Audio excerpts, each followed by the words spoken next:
following is an in-depth story analysis. If you haven't seen this film, you might want to before watching this review.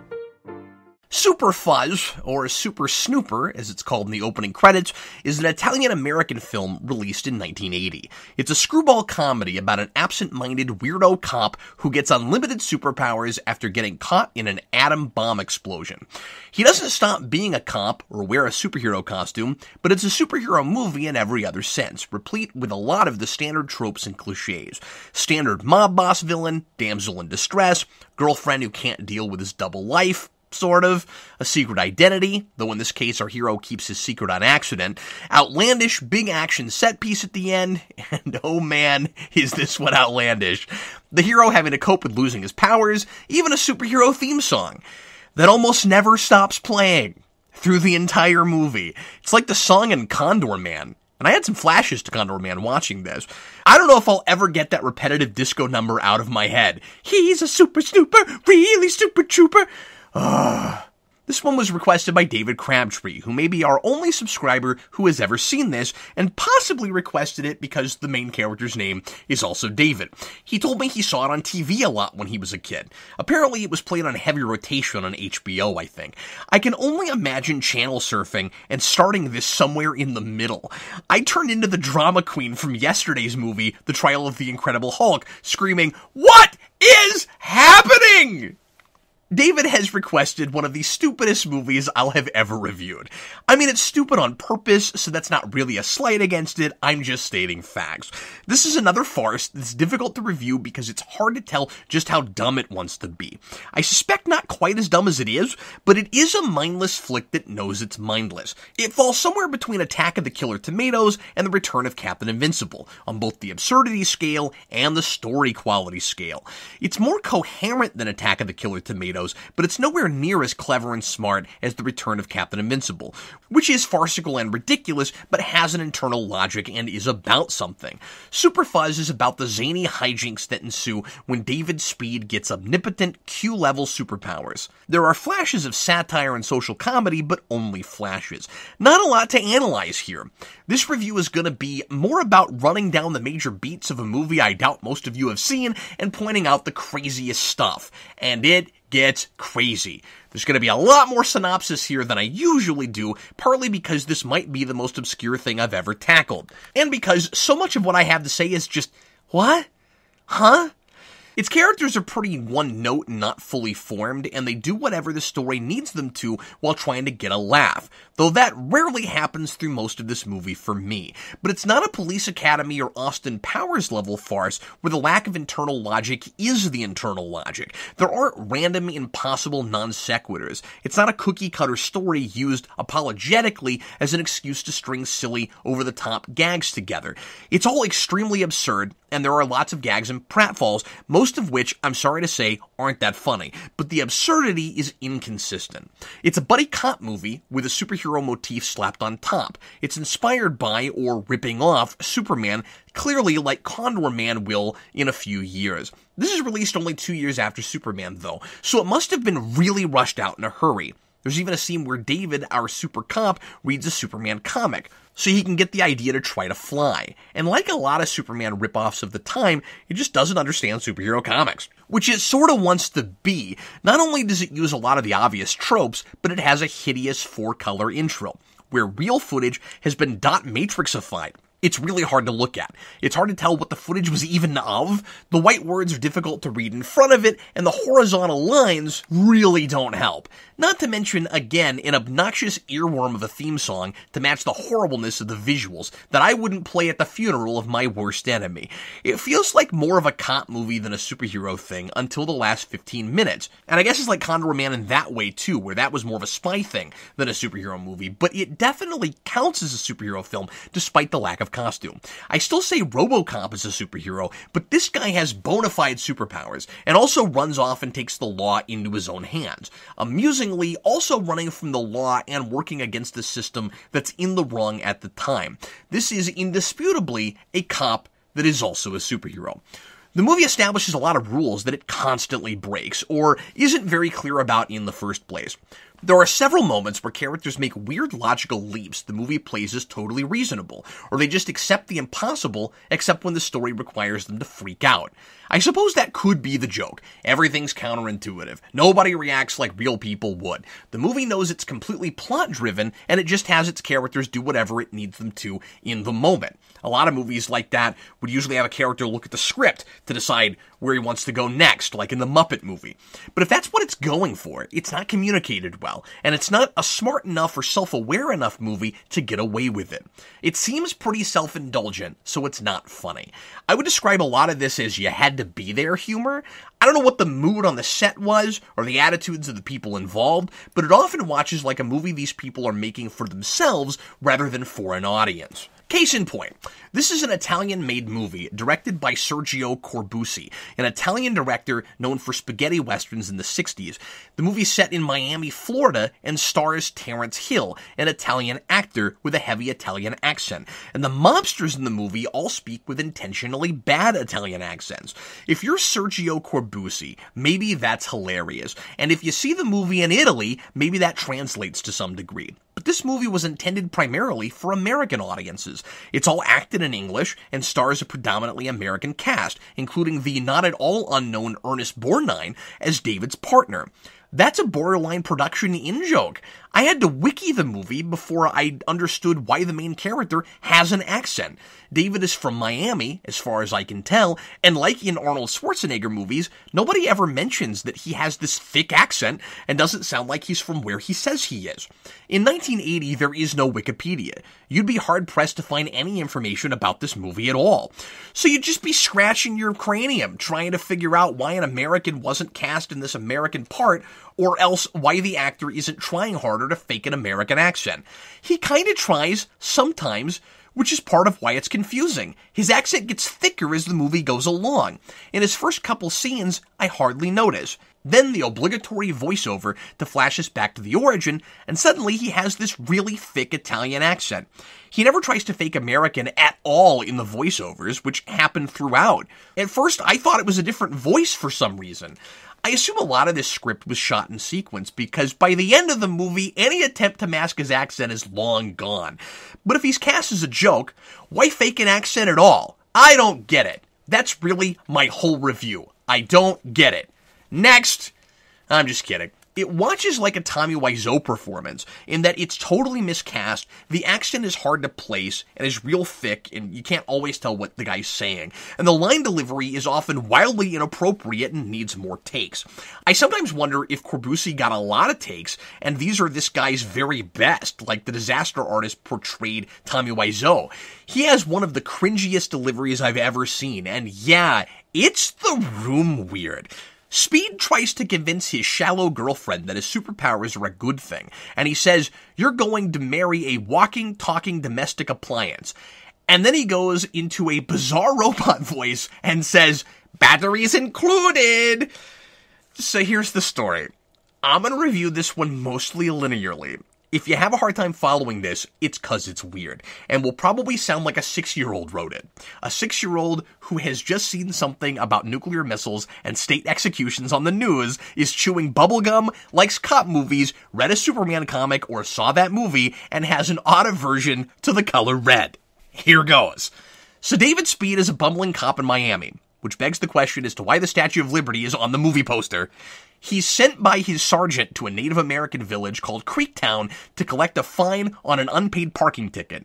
Already, this reads like a stage play written by a junior high student. The town has been evacuated because of a top-secret NASA experiment with red plutonium, but nobody told David about it, and Sergeant Dunlop, that's Ernest Borgnine, didn't know about it. Red plutonium. I'm guessing if you put that stuff in Doc Brown's time machine, it creates black holes when it gets to 88 miles per hour. And by the way, that's where most of the social commentary I was talking about is. That seems to be a joke about how terribly Americans have treated Native Americans throughout history. But then we depict the Native Americans and their village in the most stereotypical way possible. So I don't know, maybe that's not what it's doing. Maybe the movie just thinks that iconography is funny for some reason. It really feels like I'm supposed to see a totem pole and laugh my head off. Then things get bizarre. As if this setup wasn't weird enough already.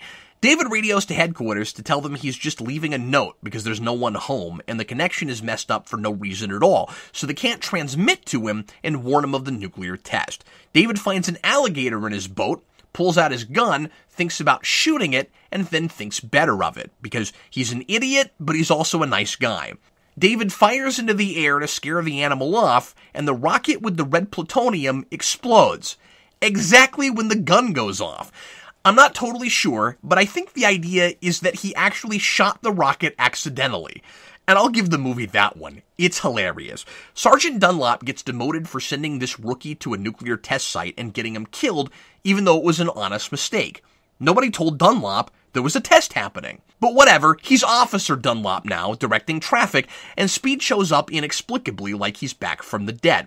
Which surprises Dunlop, but only for a minute, and then they're just off doing the buddy cop thing like it's business as usual. Dunlop finds every stupid reason to be mad at Speed when he should be over the moon that he can't be blamed for getting Speed killed anymore, because they're Speed. There's no scene where they go back to the precinct to talk to the chief, get Dunlop his rank back because Speed's not dead, no scene where all the cops are perplexed and bewildered that this guy should be dead but isn't, and again, it's not because of cartoon logic. People don't always act counter to how you think they would. Dunlop will spend half the movie not believing Speed has superpowers because the script keeps conveniently stopping them from working every time Speed uses them in front of him. And then later in the film, when Dunlop meets Rosie LaBouche, the actress he's obsessed with and once worked with as a stunt actor, he's suddenly a sergeant again. Just for no reason. We never see him get promoted, it's never talked about, he's just referred to interchangeably as officer and sergeant for a while, and then once Rosie says it, he's a sergeant for the rest of the movie. Now, is that an intentional inconsistency? Is it supposed to be funny because it doesn't make sense? Or did the script, as I suspect, forget Dunlop got demoted? I should mention that this isn't even how the movie opens, but since it's the premise of the film, I wanted to lead with it so you wouldn't be any more lost than you likely are right now.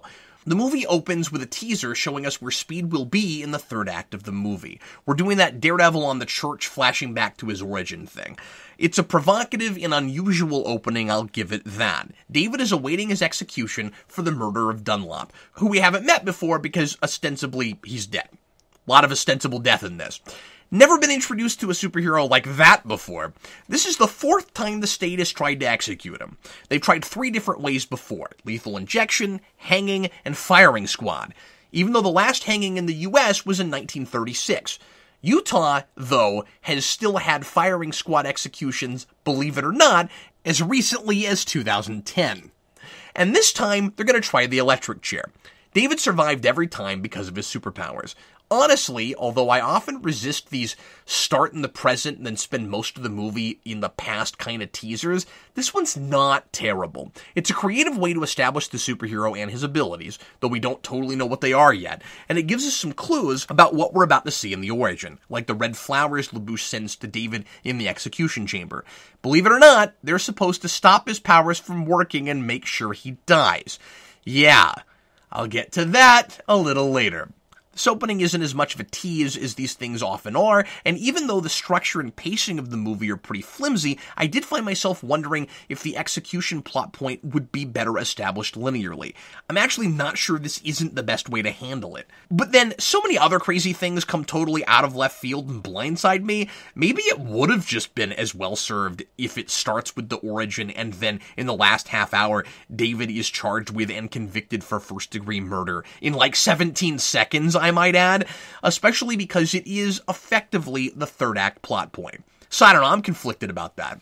After Speed seemingly returns from the dead, he immediately starts realizing he has superpowers. He can lift a manhole cover just by thinking about it, he can make accurate predictions of what will happen in the next few seconds, and possibly sees through walls.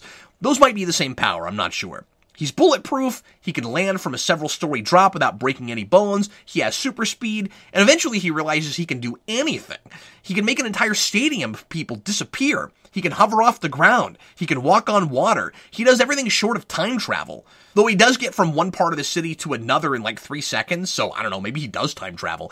But sometimes his powers don't work at all, and the movie tries to get a lot of comedy mileage out of A, Dunlop not believing him because his powers never do what he says they will, even though though he saw the manhole cover and witnessed the prediction of elephants walking by minutes after they were reunited, the first half of the movie is kind of a bad sitcom. And B, Speed hurting himself trying to use his powers when they're on the fritz. Speed almost drowns seconds after we find out he can't swim. A lot of setup and payoff is done within the same scene in this movie. And he breaks all his bones after he jumps out a window to prove to Dunlop he landed on his feet last time he accidentally dove stories out of a window. And every time he gets hurt, his powers come back just in time to save him. The movie is totally inconsistent about how long that takes, but it has something to do with getting rid of his weakness. Well, just what is David Speed's kryptonite, you ask? Donuts? The sun? Gravity? Being in the general vicinity of dead people? Nope, it's dumber and more preposterous than any of those. It's the color red. David's weakness is red things. And I thought how close Clark Kent had to get to kryptonite and how much of it killed him was hard to keep consistent. If David sees something that's the color red, he stops being an nth-level being and he goes back to being easily breakable and killable like all the rest of us. Or at least, that's the exposition we get originally when he allegedly discovers his weakness from an old retired magician, Sylvius, who got superpowers the same way. Or that's what David tells Dunlop. What I saw was Sylvius tell David that it has something to do with concentration, and somehow David got the color red takes away my powers from that. Sylvius says, sometimes it only takes one dumb thing to take away a person's concentration. A place, a person, a color, a noise. Okay, so David is looking at a red wall when Sylvius says that, and somehow I'm supposed to notice the word color in the middle of an arbitrary list of things at the same time as he's looking at a red wall.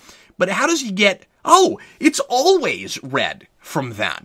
The movie hasn't visually been driving this home the whole time like it ought to if that's what I'm supposed to get from that. And if Sylvius got his powers from the red plutonium, wouldn't he have the same weakness? I guess it's speculation, but David and his friends assume the weakness is red because it's red plutonium. Which, yes, sounds stupid, but not any stupider than red plutonium itself, or how the law works in this movie, or anything. It's pretty obviously the movie trying to give the audience information in a lazy way. So yeah, it's a guy saying one thing, and another guy inferring something you couldn't possibly get from that exchange. I swear it's like two different hack writers working from notes they made on cocktail napkins wrote this, and didn't bother to read their work next to each other before the movie was filmed. At the end, the rules have changed. It's not about David seeing red, it's about his close proximity to red. So when Rosie sends roses, oh, wow, I just thought of this. I guess that's why her name is Rosie. When she sends roses to David in the execution chamber, because she's secretly working for Torpedo, a mob boss you've seen 153 times, trust me, they're supposed to neutralize his powers so he can finally be killed. David sees them and his powers are gone. But then, right at the end, after David downs Torpedo's airplane, crazy to think that Torpedo never fires a single torpedo in this insane movie, Rosie's red feather boa gets wrapped around David's leg. He never looks at it, but it messes up his powers. And apparently the rules have changed even before that, because there are red stripes all over the biplane! And he's staring right at them while he's using his powers, but his powers work just fine. Oh, first rule of silly superhero weaknesses, kids, make sure you don't accidentally put whatever the weakness is in the frame when it's not supposed to be affecting the hero. Second rule of silly superhero weaknesses, don't make it one of the most common colors on the spectrum. I mean, I appreciate that if the guy is gonna be omnipotent, just so he can do whatever we want him to do in a scene, like in Lester's Superman 2, at least he has a major enough weakness so he's not impossibly powered all the time. Red is so common, his use of powers wouldn't have to be so completely contrived. It might be interesting to do a superhero movie with an insanely powerful hero who only gets those powers like 1% of the time, and is never sure how long he can keep them. You just have to have him powerless most of the time, not keep contriving a lack of red.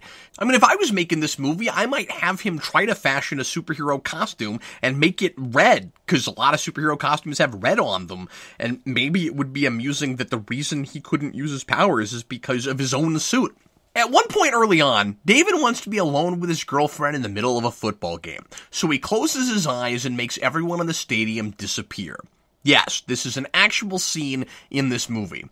Everyone disappears except for one guy, a criminal the police just happen to have been looking for.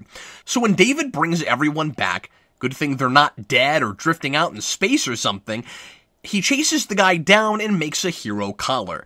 The reason the criminal didn't disappear is because he's wearing red.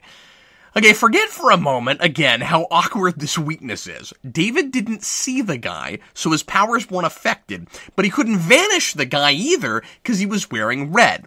Alright, the rule set for the weakness remains awkward, but I'll go with it. You're telling me out of an entire, sold-out, crowded football stadium, no one else is wearing red.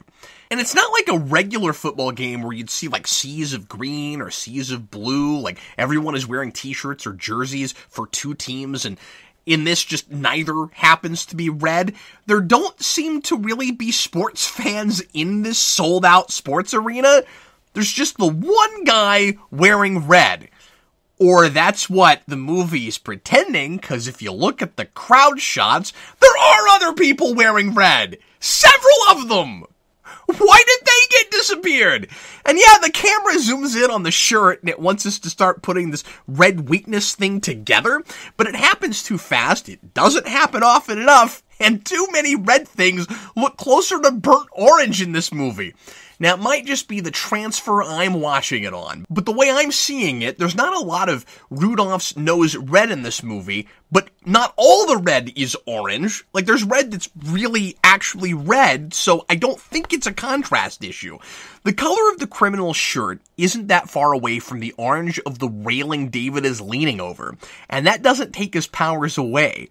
But like I said, maybe all these oversights and lack of attention to detail are all supposed to be the joke. Ha ha.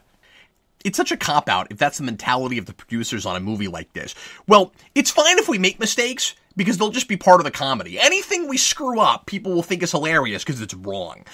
The magician also conveniently happens to be on Torpedo's radar. He stumbled onto Torpedo's counterfeit bill plot just like Speed. I assure you, it's a scheme to rival Superman 3 in sheer excitement and thrill. I guess if you wind up with powers in this universe, you're destined to find bad guys, no matter what line of work you're in. And it's just a really slow news day in Miami. David finds the counterfeit bills way earlier than this, but Dunlop doesn't believe him because he can't see them. This is another really weird and awkward use of powers. Let me see if I can break this down. So Speed sees a truck that says Torpedo on the side. Immediately, Dunlop should be suspicious because he knows that's the name of a major crime boss. But he's not. Speed instantly knows there are fake bills inside, and Dunlop thinks he's full of it. I guess because last time he used his intuition, David called that elephants were about to pass, but not nuns. Oh, that must have been a fluke. Anybody could have guessed elephants on a busy intersection in a metropolitan city.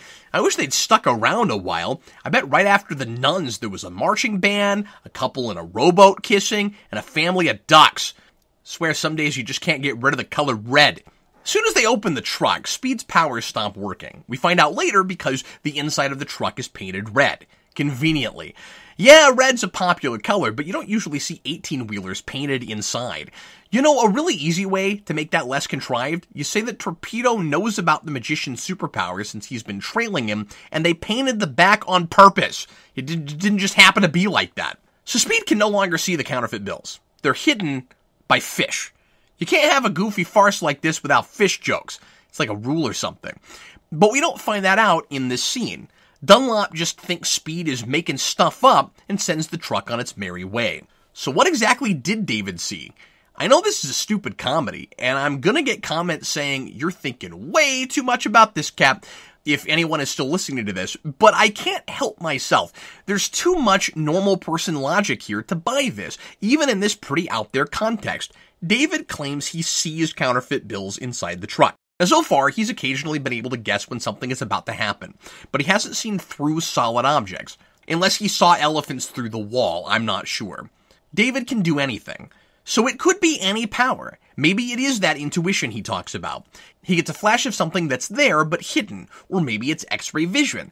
But that's really selective, unless it's telepathy, like one of the thugs on the truck was thinking about the fake money, so he knew about it. If it's not that, the whole thing is really confused.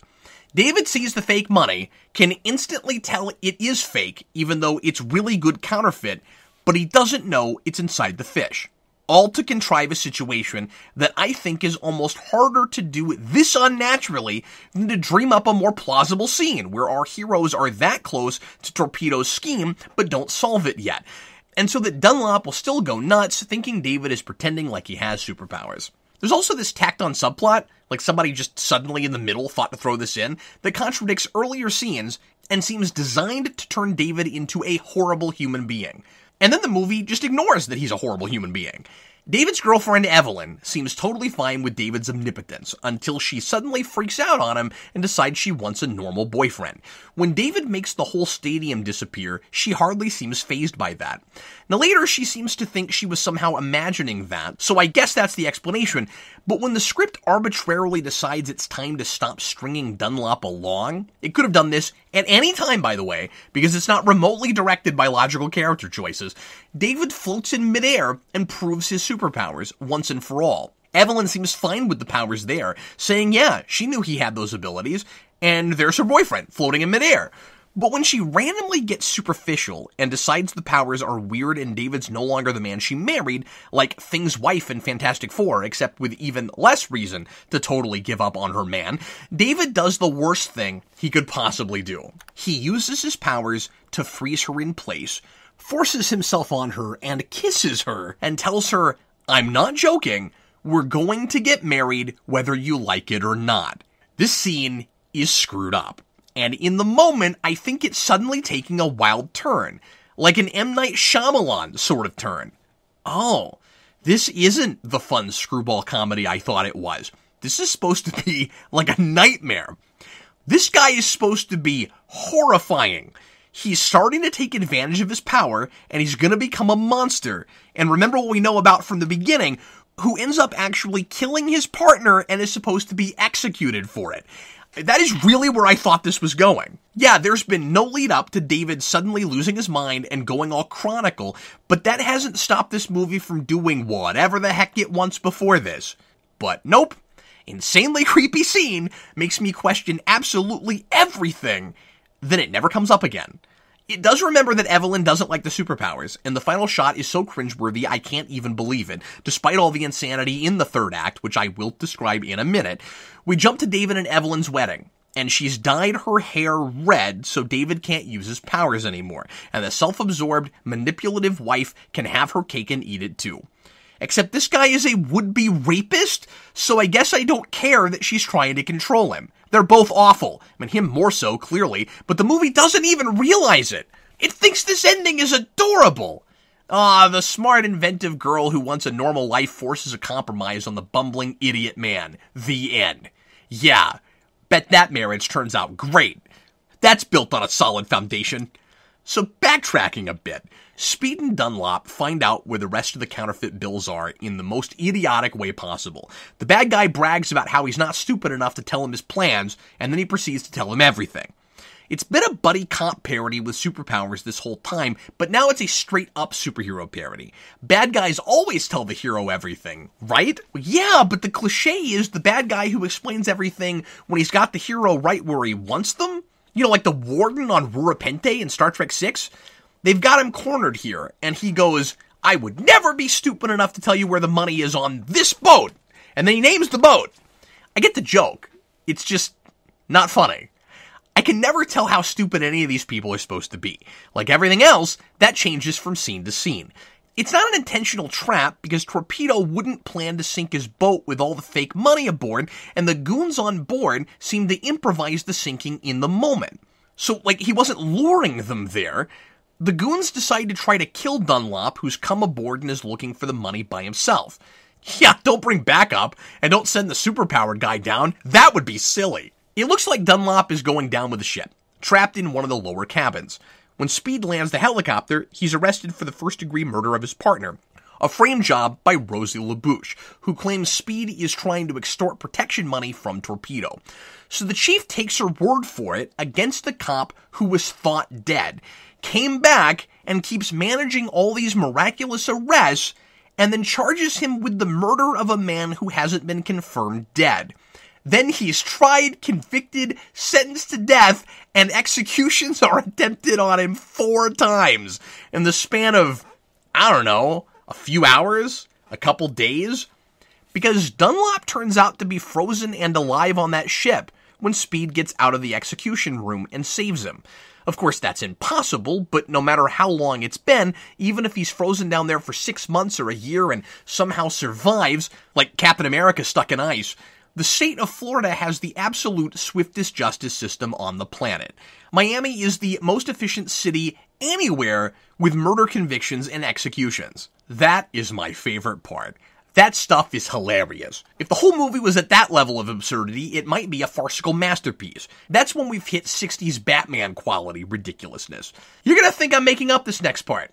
You know, I'm not even gonna comment on the rest of the third act. The critique is inherent in the synopsis. I'll just tell you what happens. Speed gets the priest to take the roses, busts out of the electric chair room after electrocuting everyone on the other side of the glass for no reason. I'm sure they're all fine. And then he goes to the boat to rescue his ostensibly murdered partner. Speed finally pays off his chewing gum obsession by blowing a bubble so big he and Dunlop ride on it like a hot air balloon back to the city. Oh, I guess I forgot to say, he really likes chewing gum for some reason. He also really likes beans. That's his last meal before he's supposed to be executed, but we never do anything else with that. And then there's a big fight with the airplane I told you about, the one with the red stripes that Speed is immune to for no reason, and Speed crashes the plane. Then Dunlop decides to jump off the huge bubble, thousands of feet to the ground, sure that Speed will catch him. Speed runs toward Dunlop, but gets that pesky feather boa Rosie is wearing around his leg, and that's when Evelyn tells him he's got something red on it. You got something red on you! He kicks it off just in time to catch his friend without getting crushed and without Dunlop splatting on the pavement. And they both burst through the earth and disappear. Everyone thinks they're dead until Dunlop phones from China. Yeah, the force of his fall sent them through the earth and all the way to the other side to China. Then the wedding I told you about, and credits.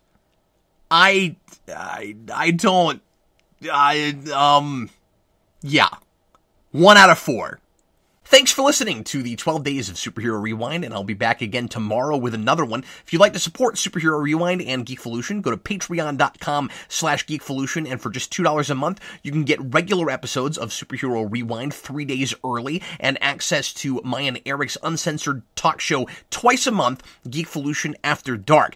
I take requests for regular episodes of Superhero Rewind or Science Fiction Rewind on Patreon at the $50 tier. You can also become a Patreon producer at the $10 tier, and I'd like to thank all of our Patreon producers right now, including Dylan Musciello, Nick Manna, Eamon Singleton, Cletus Winslow, Remy LeBlanc, Derek Jacob, The Day Ghost, Michael Gulick, Magpie's Nest Productions, Kareem Roberts, Lot 10 Underground, Michael Mark Micheletti, Carl Maxey, Dimitri J., John Johnson, Jacob Schneider, Nathan Hanford, Aram Zangana, Joey Crouch, Sartaj Govind Singh, Ethan, Guidi, Caleb, Malik Myers, Lone Wolf Jedi of Gotham, Chewbacca's Lover, David Crabtree, Simeon Scott, Justin Hayes, Marie Flowers, Clark Whitfield, Ian McKee, Jeffrey Patrone, and Malik Myers. Tune in tomorrow to find out what the next movie I've been gifted to review is on the 12 Days of Superhero Rewind. I'm Captain Logan, and I will see you in just another 24 hours.